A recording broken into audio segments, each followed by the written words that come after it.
궁합 믿어야 하나. 옥창열. 내 사촌형 중에 철학관을 차린 사람이 있다. 원래 상선선장을 하다가 간이 안 좋아서 배는 타지 못하고 육지에서 선박 수리업을 차려 돈을 좀 번 형인데 오랫동안 철학 공부를 한다고 하더니 아예 직업으로 나선 것이다. 얼마 전 큰조카 결혼식에서 오래간만에 그 사촌형을 만나서 한 테이블에 앉아 대화를 나눌 기회가 있었다. 나이든 아줌마들이 주로 사주를 보러 많이 오는데 대개는 남편이 새로 벌인 사업이 잘 되겠느냐는 둥, 돈을 벌면 얼마나 벌겠느냐는 둥 그런 것을 묻는단다. 형인들 그런 걸 알 턱이 없어서 일반적인 이야기로 시간을 끌면 조바심이 난 고객이 50억 원쯤 벌 수 있겠느냐?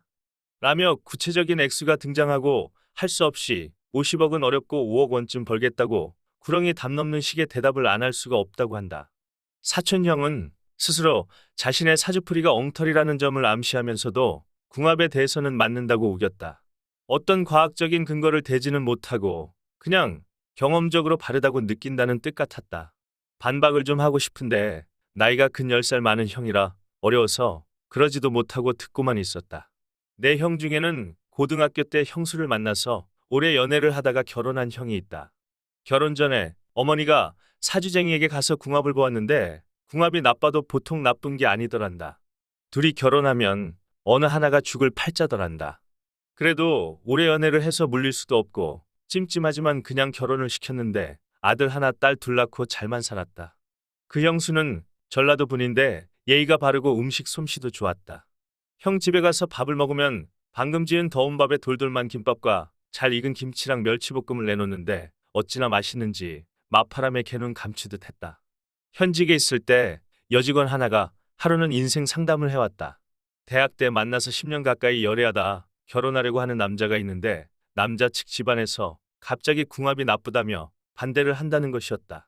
시어머니 될 분이 독실한 불교 신자인데 절에 가서 스님에게 물으니 살인이 충이 끼어서 큰일 난다고 해서 다른 사주쟁이에게도 가서 물어보니 매한 가지더란다. 평생을 함께하기로 철석같이 맹세한 남자도 그 말을 듣고는 마음이 흔들리고 있다며 눈물이 글썽글썽했다.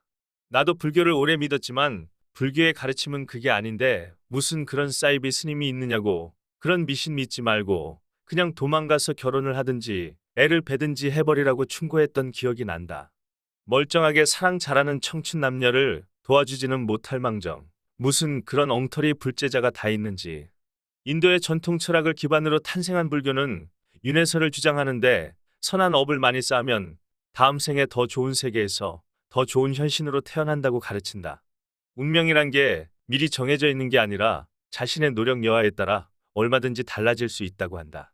불교는 어떠한 경우에도 운명이 미리 결정되어 있다거나 숙명이 정해져 있다는 이야기를 하지 않는다.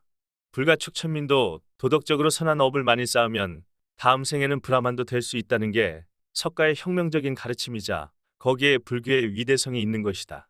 주변을 둘러보면 궁합이 나쁘다고 해도 결혼해서 잘만 사는 부부가 있고 반면에 궁합이 좋다고 해서 결혼한 부부 중에도 이혼하는 사례가 많다. 실제로 가정법원에서 이혼하는 부부들의 70%는 애초에 궁합이 좋다고 해서 결혼했다는 통계가 있었다.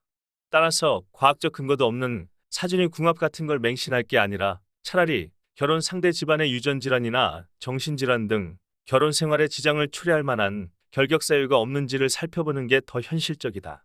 남녀가 만나 사랑을 할 때는 서로 호감을 느낄 만한 장점이 있어서 사랑하게 되었을 거고 일단 결혼에 골인하여 일가를 이룬 후에는 최선을 다해 가정을 지키기 위해 노력해야 함은 당연한 일이 아니겠는가.